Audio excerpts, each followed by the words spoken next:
Bom dia, igreja, a graça e a paz de Jesus, amém?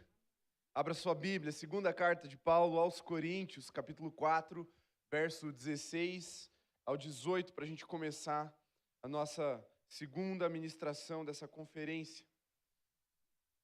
Muito bom que você está aqui presente nessa manhã. Tenho certeza que o Senhor tem algo especial para ministrar ao seu coração através da palavra do Senhor. Minha versão é NAA. O título da mensagem de hoje é Da Vida o Melhor. O que é que tem de melhor nessa vida?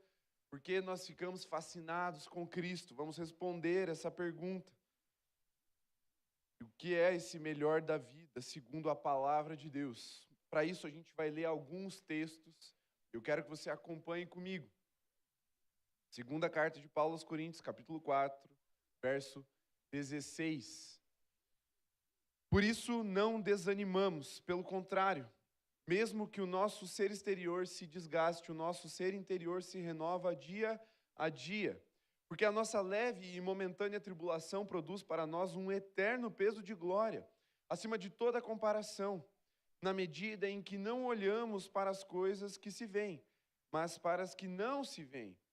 Porque as coisas que se veem são temporais, mas as que não se veem são eternas. Sei que a gente orou bastante, mas eu queria mais um pouco orar. Porque eu entendo que é uma obra sobrenatural do Espírito. Nós sermos transformados, trabalhados pela palavra de Deus dia após dia. Vamos fechar os nossos olhos por mais um instante. Senhor, nós carecemos ver sua glória. É verdade que nós ansiamos por vê-la, mas muito mais do que o tamanho do nosso desejo que nós temos para apresentar nessa manhã, de ver o Senhor, de ver sua glória, de contemplar o teu poder, a tua beleza, nós confessamos aqui, Pai, que nós precisamos disso. Para nós não é uma questão de querer ou não é um a mais na vida com Deus. Nós olhamos para o Senhor e reconhecemos que nós carecemos de Ti. Por isso, ministra os nossos corações, Senhor, alimenta a nossa alma, transforma o nosso ser nessa manhã pela exposição da Tua palavra, em nome de Jesus. Amém. Bem, você percebeu que esse texto ele começa com uma expressão por isso, e como ele diz por isso, significa que alguma coisa que veio antes importa para o que a gente acabou de ler. Mas antes de nós lermos as coisas que importam antes desse texto, a gente precisa responder algumas perguntas. Primeiro, o que é o melhor da vida? Quando a gente pensa assim, vamos tentar fazer uma conversa, só que você não responde falando, você só responde aí pensando, pode ser? Então, finge que você está sentado numa mesa comigo, a gente vai conversar um pouquinho agora. Você que está aqui presente ou você que está nos acompanhando de casa. Sentamos à mesa, e aí eu te pergunto, cara, o que é melhor da vida? Ou, minha irmã, o que é o melhor da vida aqui? Muitas respostas, elas podem surgir para essa pergunta, especialmente se a gente considerar dois grupos. O primeiro, o de não cristãos. As respostas vão ser das mais variadas possíveis, mas dentro de uma categoria de resposta que envolve materiais, bens materiais. Então, o melhor da vida é você acelerar um carro cheio de cavalos. O melhor da vida é você morar num condomínio de luxo. O melhor da vida é você ocupar um lugar de status, de influência na sociedade. O melhor da vida é qualquer tipo de ostentação que você possa imaginar. O melhor da vida é ganhar a Copa do Mundo pela seleção brasileira. Pode começar a dar variadas respostas para essa pergunta se você é um não cristão, mas nós cristãos, aqueles que confessam Jesus como seu Senhor e Salvador, nós temos um pouquinho mais de refino. Na verdade, a gente dá uma resposta um pouco mais espiritual e a gente fala, não, pastor, melhor da vida é a gente ter um ministério de sucesso. É receber um toque do Senhor e ser dotado com os dons espirituais. De 9 ter 8, Senhor, para a glória de Deus. Ou uma resposta espiritual, mas um pouquinho mais voltada para as suas emoções. Você responde, que o melhor da vida é ter uma família unida, uma família que poderia ser contratada para fazer uma propaganda de margarina e chegar no domingo de manhã cantando ou falando aquele versículo, eu e minha casa serviremos ao Senhor, ou aquele salmo, alegrei-me quando me disser, e a gente começa a idealizar um monte de respostas, e tudo isso, especialmente desse segundo grupo, os crentes em Jesus, responderiam, é muito bom. E você pode querer tudo isso, e isso não é um problema. Na verdade, é até bom que você queira todas essas coisas, e são coisas boas mesmo, de fato. Cara, glória a Deus se você tem uma família bonita, se você tem uma família que serve ao Senhor, se você tem muitos dons espirituais, se você tem um ministério de sucesso, todas essas coisas são maravilhosas, são boas, mas elas não são a melhor coisa da vida. Você pode até dizer assim, não, o melhor é estar vivendo a promessa de Deus, e eu vou te mostrar que não é isso o melhor da vida. Que a Bíblia mostra uma outra coisa que é melhor do que todas essas coisas. E quando a gente é crente em Jesus, a gente não escolhe entre o bom e o ruim, a gente escolhe entre o bom e o melhor que Deus está oferecendo para nós. E como eu disse, Paulo começa dizendo, por isso não desanimamos. Ele fala que mesmo que no nosso exterior a gente se desgaste, nosso interior está sendo renovado e a gente se apega não às coisas que estão do lado de fora, que é as coisas que se veem, mas a gente se apega àquilo que não é possível ver com os nossos olhos materiais. E ele começa com esse por isso, então ele está conectando com o texto anterior. E o que é o texto anterior? Ele fala sobre tesouros em vaso de barro. E aí ele começa ali no capítulo 4, verso 1. Projeta para a gente ali, por favor, com 2 Coríntios 4:1. Ele começa dizendo assim, por isso, tendo esse ministério, segundo a misericórdia que nos foi dada, não desanimamos. É o mesmo assunto ainda. Ele está falando de não desanimar, mas ele ainda começou conectando com o texto anterior. E ele tem essa capacidade extraordinária de construir um pensamento no mesmo assunto e ir abordando um monte de coisa ao mesmo tempo, mas é uma linha só. Por isso, de novo. Por isso o quê? E a gente precisa voltar um pouco mais. Veja o verso 16 aqui. Aliás, 16 foi o primeiro que a gente leu. Verso 1. Por isso ele colocou. Agora volta para o capítulo 3. Ele volta mais um pouco e ele vai falar sobre o ministério da nova aliança, onde ele fala sobre a diferença entre o que Moisés viveu na antiga aliança e agora nós podemos viver em Cristo Jesus. Então, tudo começa com essa diferenciação, mas para entender o que é que Moisés viveu na antiga aliança e o que é que nós estamos vivendo na nova aliança, a gente precisa voltar mais um pouco, e agora bem mais texto, e ir para Êxodo capítulo 33, verso 1. Vamos lá comigo, Êxodo capítulo 33, verso 1. É o segundo livro da Bíblia. Você abre no capítulo 33, que vem logo depois do 32. E abre no primeiro verso. Está escrito: o Senhor disse a Moisés, suba desse lugar, você e o povo que você tirou da terra do Egito, e vá para a terra a respeito da qual jurei a Abraão, a Isaque e a Jacó, dizendo, eu a darei à sua descendência. Enviarei o anjo adiante de você e expulsarei os cananeus, os amorreus, os heteus, os ferezeus, os heveus e os jebuseus. Vão para uma terra que mana leite e mel, e não irei no meio de vocês. Eu não irei no meio de vocês, porque vocês são um povo teimoso, para que eu não os destrua no caminho. O conflito da santidade de Deus e o pecado do coração do povo. Quando o povo ouviu essas más notícias, veja, olha só a perspectiva já do autor aqui. Más notícias, Deus está dizendo que vai dar a terra prometida, que eles iam entrar, que ele ia mandar um anjo na frente a matar os inimigos deles, eles nem iam precisar fazer isso. E uma terra boa, que mana leite e mel, terra da promessa. O autor já dá um spoiler aqui para a gente, trazendo uma perspectiva de que isso são más notícias. Quando o povo ouviu essas más notícias, pôs-se a prantear, e nenhum deles usou suas joias, porque o Senhor tinha dito a Moisés, diga aos filhos de Israel, vocês são um povo teimoso, se eu fosse com vocês, ainda que por um momento eu os destruiria. Portanto, tirem suas joias para que eu saiba o que hei de fazer com vocês. Então os filhos de Israel tiraram de si as suas joias desde o Monte Horebe em diante. Agora pula para o verso 12. Moisés disse ao Senhor: eis que me dizes para conduzir esse povo, mas não me disseste quem enviarás comigo. Disseste: eu conheço você pelo nome, e você alcançou favor diante de mim. Agora, se alcancei favor diante de ti, peço que me faça saber nesse momento o teu caminho, para que eu te conheça e obtenha favor diante de ti.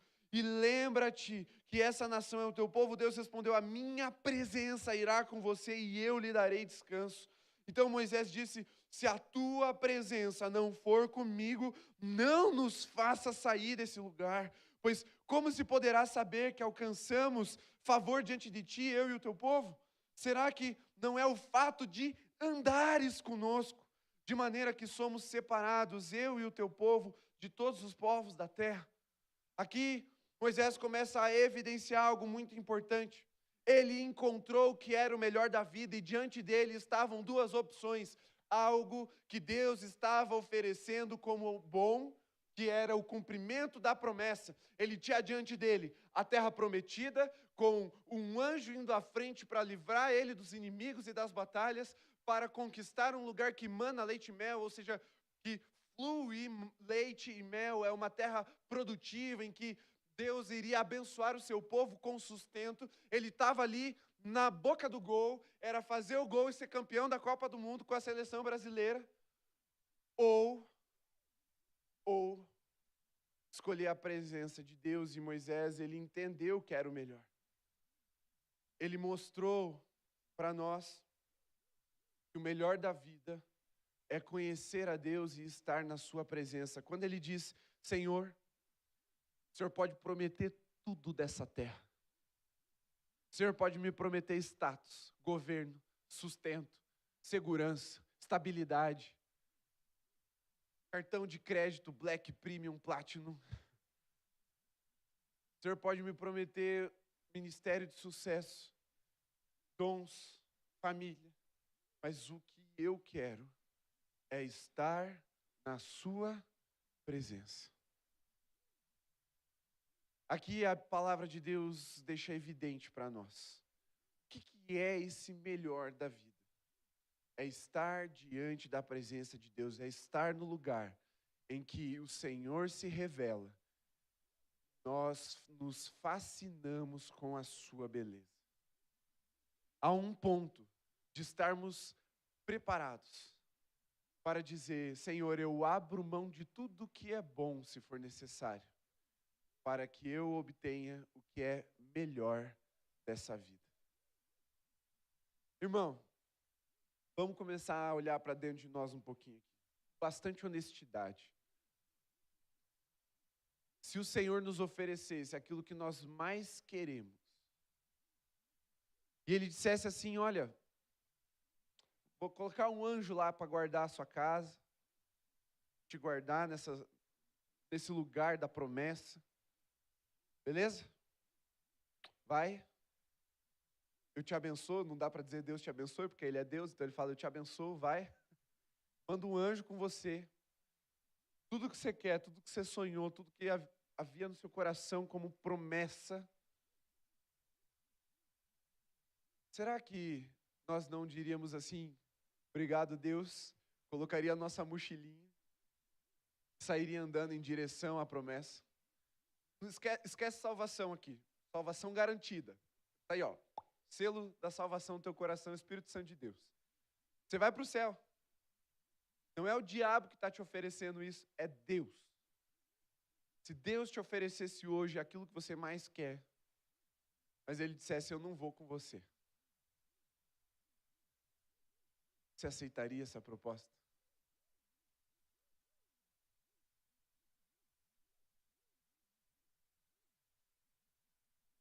A verdade é que, se Deus oferecesse isso todo dia, muito provavelmente, de 7 dias da semana, 6 a gente aceitaria essa proposta. É ou não é verdade? Se tudo que você mais quer hoje acontecesse para o dia de hoje, você aceitaria? Se Deus dissesse para você, não, o seu ministério vai ser de sucesso, você vai estender a mão, as pessoas vão ser curadas, mas eu não vou estar lá com você. Talvez você aceitasse e dissesse, mas Deus, é para as pessoas serem curadas. Se Deus dissesse, olha, eu vou restaurar o seu casamento, sua família, te dar filhos abençoados, trazer eles de volta, ou pela primeira vez aos caminhos do Senhor, você provavelmente, como eu, tá? Eu não estou te julgando não, irmão, eu estou confessando junto com você. Como eu, provavelmente a gente falaria assim, Deus, já que o Senhor insiste, então vamos, né? Porque a gente é muito apaixonado pelas coisas boas dessa vida. Porque, de fato, o que Deus criou é bom. E Ele criou coisas boas e belas para serem contempladas, meus irmãos. O próprio Deus, quando olhou para as coisas que Ele criou, disse que era bom. Então, ninguém está negando a bondade dessas coisas. O que nós estamos tentando ministrar com essa conferência é que, apesar de todas as coisas boas dessa vida que estão oferecidas para nós pelo próprio Deus, porque, bom, acho que todo mundo já entendeu que se o diabo está oferecendo é tentação, amém? Mas Deus não tenta ninguém, não é tentação, é coisa boa mesmo. Se Moisés falasse, beleza Deus, eu estou indo, não era pecado. E a verdade é que o nosso coração ele está muito atraído e cativado pelas coisas boas que Jesus nos oferece. Veja a multidão. Quantas vezes ovacionando Jesus, após ter sido alimentada milagrosamente, após ter tido os seus enfermos curados. Existem passagens bíblicas que não trazem os detalhes dos relatos, mas elas dizem assim, e todo mundo que estava enfermo foi curado. Imagina, Jesus chega na fila do SUS, no hospital lá, aquele monte de criança catarrenta, no inverno de Curitiba, tossindo, com dificuldade de respirar. Jesus entra na fila do hospital e começa a curar uma por uma. Você acha que todo mundo ia ficar maravilhado com isso? Fala, eu quero essa cura. É ruim? É pecado ser curado por Jesus, irmão? Não é pecado. Quantos de nós fomos atraídos pelo poder da cura de Jesus e por isso nos convertemos? Quantos de nós temos testemunhos de termos sido curados e ficamos tremendamente impressionados, fascinados com Jesus que cura? Quantos de nós estávamos numa vida desgraçada, um pecado, sem norte, sem rumo? Quantos evangélicos cristãos que amam Jesus hoje em dia não foram salvos das drogas, irmão? Porque Jesus é o Cristo que liberta. E todas essas coisas são boas e elas são oferecidas pelo próprio Deus, o Deus da promessa, o Deus que não quebra alianças. Mas o que nós estamos ministrando nessa conferência é que acima de todas essas coisas que o próprio Deus oferece, existe um Deus que é muito mais bonito, muito melhor do que todas essas coisas. E Ele está dizendo, olha, eu estou chamando vocês para andar comigo, porque a Bíblia diz que Jesus designou 12 apóstolos para estarem com Ele. A primeira designação dos discípulos de Jesus é estar com Jesus. Jesus está falando, olhem para mim. Mas não há fascínio que sustente a nossa caminhada com Deus se nós só olharmos para as coisas que vêm das mãos de Jesus. Nós precisamos aprender a contemplar a beleza da sua face, a sua identidade, o seu caráter, os seus atributos e adorá-lo a partir disso também. Não só do estômago que Ele sacia, não só das feridas que Ele restaura, não só de uma alma oprimida que Ele liberta, mas de uma beleza que emana da sua face e nos cativa para toda a eternidade. Irmão, a gente vai para o céu, lá no céu não vai precisar curar ninguém.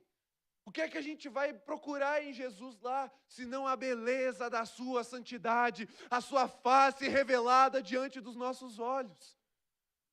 Eu sei que a gente vive numa realidade latino-americana em que a gente sofre muitos males, muitas mazelas. Então é fácil a gente olhar para o Cristo que oferece muitas coisas para nós e nos encantarmos com Ele. Afinal de contas, essa é a nossa expectativa num Messias. A gente ainda espera num governante a resposta para as nossas vidas que sai de Cristo Jesus, o Criador dos céus e da terra. Mas e quando a fome acabar? E quando não houver mais doença, enfermidade, nem morte, e dos nossos olhos for enxugada toda lágrima, o que é que vai nos restar? A beleza revelada de Cristo Jesus, o nosso Senhor. Então a gente precisa aprender aqui nessa terra a desfrutar o que tem de melhor, qual é o melhor da vida, ainda que o nosso exterior se desgaste, ainda que nós estejamos cansados, ainda que muitas vezes a nossa garganta fique rouca, ou o nosso final de semana não seja aquele descanso pleno que a gente gostaria, porque a gente está lá servindo ao Senhor, estando na comunhão dos santos, segundo pelo nome de Jesus. Por que a gente precisa aprender a olhar para Cristo? Porque quando todas as nossas orações forem atendidas, Ele ainda é suficiente para nos manter buscando a Sua presença. Esse é o melhor da vida. E eu quero agora que você entenda o quão melhor isso é. Porque nós cantamos uma música que, cara, chama muito a minha atenção. O que Paulo viu no caminho de Damasco? Que o fez perseverar em todo o seu ministério. Irmão, quem aqui quer ter um ministério igual de Paulo? Levanta a mão. Deus te abençoe. Só você. Irmão, foi o que sustentou Paulo, foi o que ele viu. Que teve um momento que ele estava enfermo. Eu não vou dizer enfermo, porque é uma interpretação já. Ele tinha um espinho na carne, um enviado de Satanás para esbofetear ele, e ele orou uma, não obteve resposta. Orou duas, não obteve resposta. Orou 3 vezes, e a resposta foi: eu não vou tirar o espinho de você. E quando Jesus nega a cura, se for uma enfermidade, o que é que sustentou Paulo quando Deus disse não para ele? Homem de Deus, se ele tivesse sem o espinho, ele pregaria melhor, ele viajaria melhor, ele ministraria melhor. Não, vai ficar. Por quê? Porque através desse espinho você vai me conhecer melhor. Você vai depender mais da minha graça. Por que Paulo não se revolta com Jesus nesse momento? Porque o que ele viu no caminho de Damasco foi suficiente para fazê-lo perseverar. O que Jacó viu, o que João viu no Apocalipse, o que Daniel viu, o que esses homens de Deus, o que Abraão viu ao ponto de deixar toda a sua terra, a sua herança, e partir em peregrinação em busca daquilo que ele havia visto. E ele morreu crendo, sem ver, sem chegar lá na promessa. O que faz um homem que tem tudo, largar, chutar o balde, oferecer sobre isso? Escolhe aí, o que você quer? Fica o que você quer. Porque eu não estou apegado a essas coisas, eu vi algo diferente, eu vi algo celestial que eu vou atrás. O que Abraão viu? Que o fez peregrinar atrás dessa promessa, atrás dessa beleza. Só que Moisés via o Senhor de uma forma em que o seu rosto, a palavra de Deus descreve que ele é iluminável. Eu uma vez fui explicar isso para a Luísa, eu falei, é tipo um vagalume de ponta-cabeça. A face de Moisés brilhava. E aí ele saía da presença de Deus, ele ia para o meio do povo, ele cobria o seu rosto com um véu, só que as pessoas viam que havia um brilho ali, uma glória manifesta. Irmão, imagina quantas pessoas você não convidaria para vir aqui no culto hoje de manhã? Se eu tivesse saído do lugar de oração e tivesse com a cara brilhando. Fala a verdade, irmão. Irmão, você estava ali até 5 para as 10, você estava ali na frente, parando os carros na rua e mandando entrar para ver. Porque a glória de Deus, ela, na parte externa, ela encanta na sua beleza, na sua majestade. Tente imaginar a coluna de fogo que se manifestava no deserto, a nuvem de glória que cobria ali, o monte fumegando, estremecendo diante dos olhos daquele povo. A questão, meu irmão, é que quando Moisés saía da presença de Deus, esse brilho começava a esmorecer. Era o fade out, e apagando as luzes, sabe? Vai diminuindo, diminuindo, diminuindo, e apagou. Acabou o brilho. E isso era motivo de vergonha para Moisés diante do povo. Era aquelas baterias de iPhone depois de 10 anos usando, sabe? Você tira da tomada, você usou um pouquinho, acabou. Tem que pôr de volta. O que Paulo vai mostrar para nós entre a diferença em o que acontecia na antiga aliança e a nova aliança é que o que acontecia na antiga aliança, por mais majestoso, por mais glorioso, por mais fascinante que fosse, apagava, diminuía até escurecer. Agora, o que nós vivemos em Cristo Jesus produz em nós o peso de glória para a eternidade. O que está acontecendo dentro de nós, quando nós nos achegamos a Jesus, não se apaga, não se perde. Pode ser que não tenha um efeito nos nossos olhos de carne, mas isso não perde o peso, não perde o brilho. Quando nós nos aproximamos de Jesus na beleza da sua santidade, quando nós nos aproximamos de Jesus com o coração quebrantado, há algo em nós que não pode ser tirado, que o tempo não rouba, que a traça não consome, que não pode ser arrancado mais de nós. É o brilho da glória de Cristo sendo formado em nós como filhos de Deus. Essa é a diferença. Um tem peso de eternidade, o outro acaba em alguns minutos, algumas horas ou alguns dias. E aí você pode estar dizendo assim, pastor, mas você está dizendo isso? Porque você não viu o que eles viram.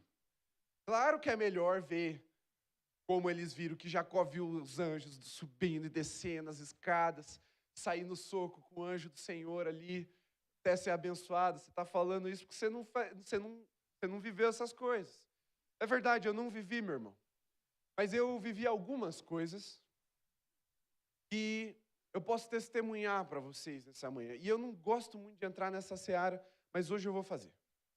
Hoje eu vou contar algumas coisas que eu já vivi no Senhor, só para você entender.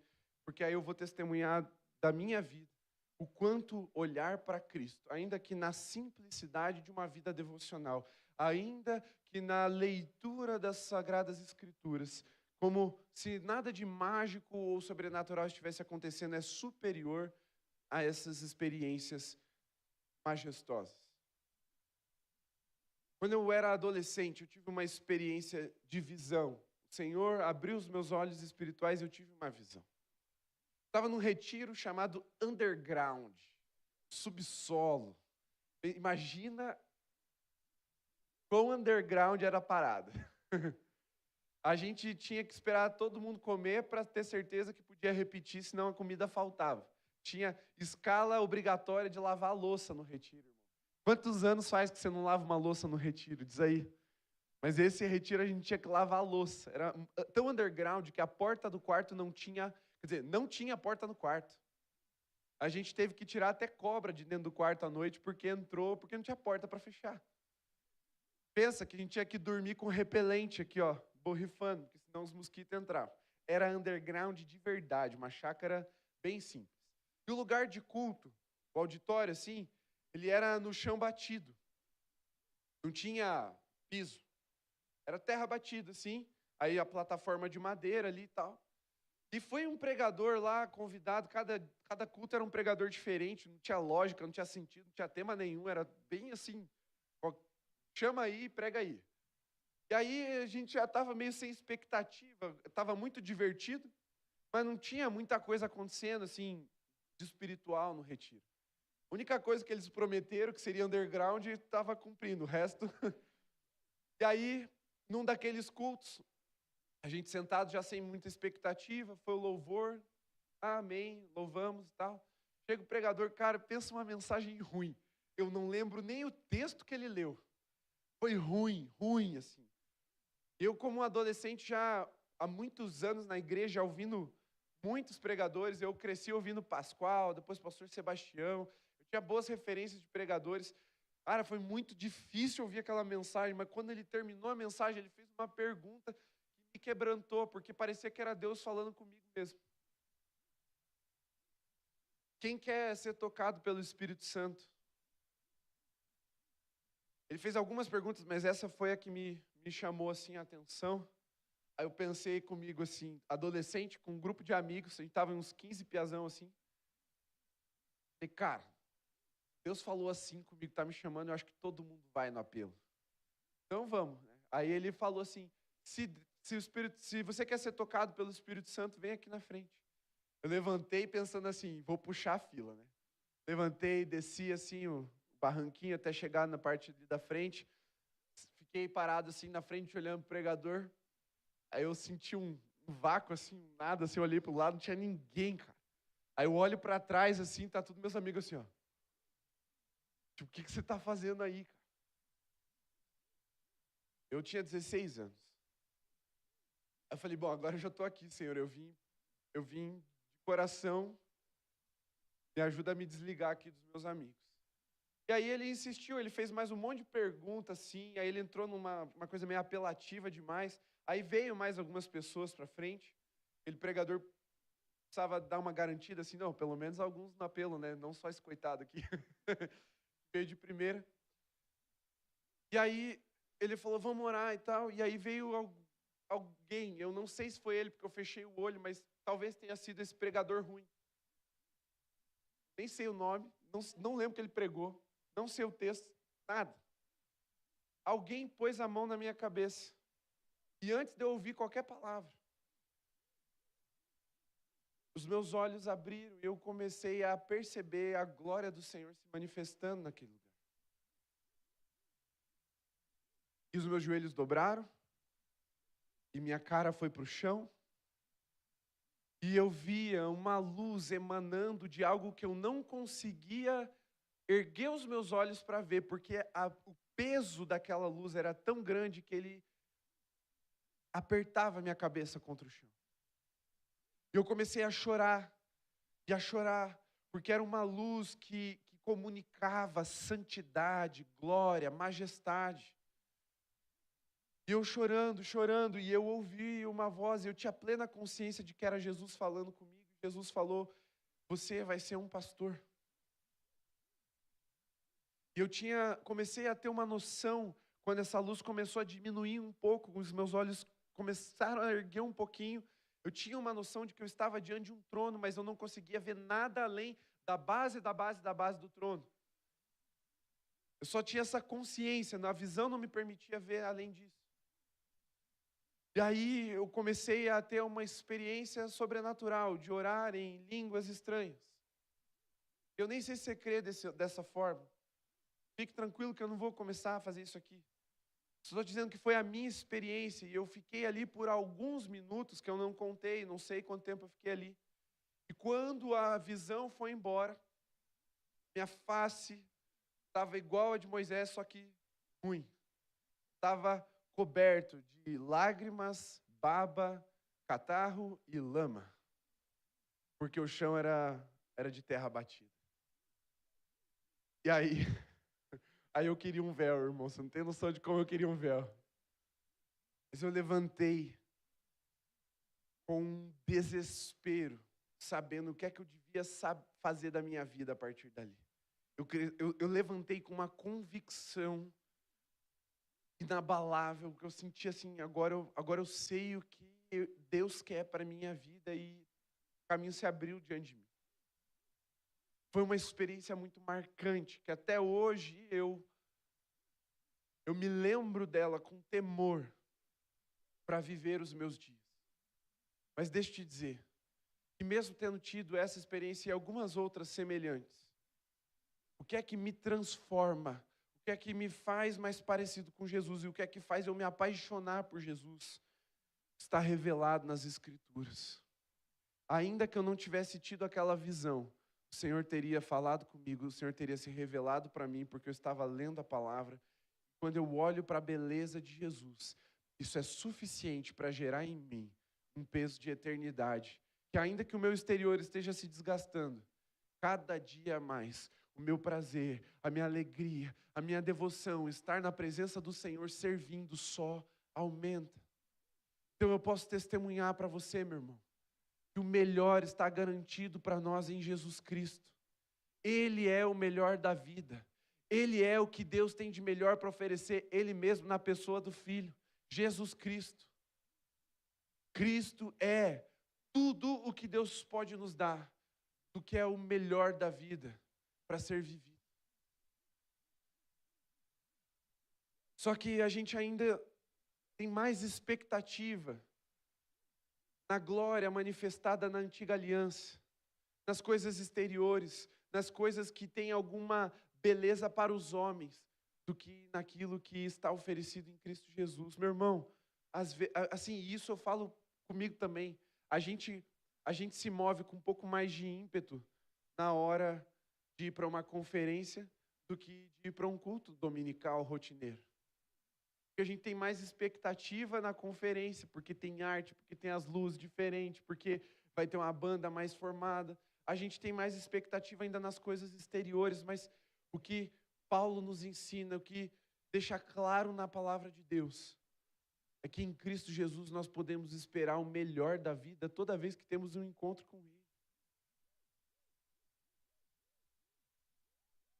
Jesus é o melhor da vida. Agora, para a gente ir para o final, como que a gente alcança esse melhor da vida? Como que a gente participa dessa glória de Deus? Essa é uma pergunta importante, irmão. E a resposta, ela é muito amarga. Não é o que você gostaria de ouvir.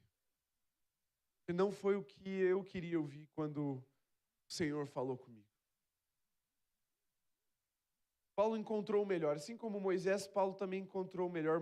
Por isso ele nos apresenta esse paralelo que eu vou trazer aqui para a gente. Sofrimento e participação na glória. Abra Romanos capítulo 8, verso 15. Projeta para mim, eu vou ler ali na tela. A gente vai até o 19. Porque vocês não receberam um espírito de escravidão para viverem outra vez atemorizados, mas receberam um espírito de adoção, por meio do qual clamamos, Abba, Pai. O próprio Espírito confirma ao nosso espírito que somos filhos de Deus. E se somos filhos, somos também herdeiros, herdeiros de Deus e co-herdeiros com Cristo. Se com Ele sofremos, para que também com Ele sejamos glorificados. Porque para mim tenho por certo que os sofrimentos do tempo presente não podem ser comparados com a glória que há de ser revelada em nós. A ardente expectativa da criação aguarda a revelação dos filhos de Deus. O sofrimento é o que nos torna participantes da glória de Deus. Paulo escreve sobre as glórias das duas alianças, mas ele fala de uma superior.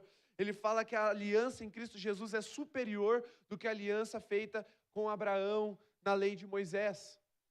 Ele fala que ela é superior e para nos tornarmos participantes da sua glória, nós precisamos aprender a sofrer com Cristo. E aqui, meu irmão, não é uma apologia do sofrimento. Eu costumo dizer que sofrimento é igual pomba. E eu aprendi isso com a Luísa. Quando a Lulu tinha uns 2 anos de idade, a gente tinha um problema de infestação de pomba no nosso condomínio. Pomba faz muita sujeira. E a gente entendeu que pomba a gente tem que fazer assim, espantar ou matar antes dela fazer a sujeira. Mas se ela fizer a sujeira, a gente tem que limpar. E sofrimento é igual. Sofrimento vem, se a gente pode tirar ele, beleza. É um sofrimento evitável? Evita. Dá para espantar da sua vida? Espante. Dá para você aniquilar esse sofrimento? Aniquila esse sofrimento, mas não dá. Aí você vai ter que limpar a sujeira dele. Porque ele vai gerar desgaste em você. Sofrimento desgasta. Sofrimento gera desgaste. Seja por enfermidade, seja emocionalmente, seja por uma situação da sua família, seja até financeiramente. Estresse hoje, o estresse ele é resultado muito do que acontece financeiramente nas nossas vidas. Sofrimento gera desgaste. Se dá para você tirar, tire. Mas se não der, meu irmão, é porque é um meio de Deus fazer com que você seja participante da glória de Jesus. Irmão, deixa eu te dizer uma coisa bem importante. Nós somos uma igreja que preza por uma cultura de leveza, por uma cultura de, sabe, de você poder chegar aqui sem cobrança, sem constrangimento, sem você ser forçado a nada, constrangido a nada. Servir, ofertar, nada disso é constrangido. Você pode desfrutar à vontade, meu irmão. Mas uma coisa eu vou dizer para vocês. Eu tentei lutar contra isso e tenho aprendido que servir ao Senhor vai nos desgastar. ser filho de Deus vai gerar desgaste exterior para nós. É impossível obedecermos ao Senhor sem que isso gere desgaste em nós. O exterior vai desgastar. Mas a diferença da leveza em Cristo Jesus é que o nosso interior se renova, como nós lemos no início. Quando nós encontramos o melhor da vida, que é Cristo Jesus, por mais que o nosso exterior se desgaste, por mais que eu tenha que acordar cedo no domingo, dormir tarde no sábado, estar aqui mais cedo para o ensaio, ou para orar, ou para servir, ou para preparar uma aula, por mais que a gente se canse, por mais que a gente se desgaste para estar lá na cozinha, passa o sábado à tarde inteiro cozinhando para fazer uma cantina no domingo, por mais que você tenha que tirar as músicas antes durante a semana, por mais que você tenha que se deslocar do outro lado da cidade para estar aqui, por mais que você tenha que acordar cedo no domingo, que você podia estar dormindo mais tarde, eu quero te dizer, por mais que tudo isso te desgaste, o seu interior está sendo renovado e te tornando participante da glória do Deus revelado, Cristo Jesus. Isso é o melhor da vida, é o melhor lugar que nós podemos gastar a nossa vida. E deixa eu te dizer outra coisa fatal. A sua vida está se desgastando, você queira ou não. Pode sentar no seu sofá até o fim de seus dias e você vai perceber uma coisa, você vai ter se desgastado. Então, já que você vai se desgastar, meu irmão, de qualquer jeito, se desgaste buscando o que há de melhor nessa vida, a presença de Cristo Jesus, contemplar a beleza dos seus olhos, contemplar a manifestação dos seus atributos, a revelação do seu caráter. E isso se dá no meio do corpo.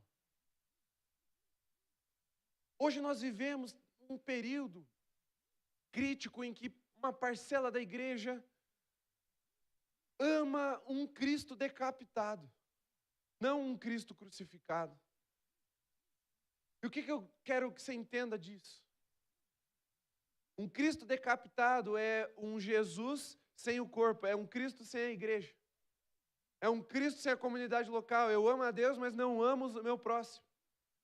Uma igreja que, por ter se ferido com ela mesma, frustrou-se, porque havia uma expectativa inconsciente ou consciente de perfeição, e, irmão, você nunca vai encontrar isso em nenhuma igreja. Nenhuma. Até Jesus voltar e redimir tudo, nenhuma igreja vai ser perfeita. E dê glória a Deus por isso, porque senão você não entrava.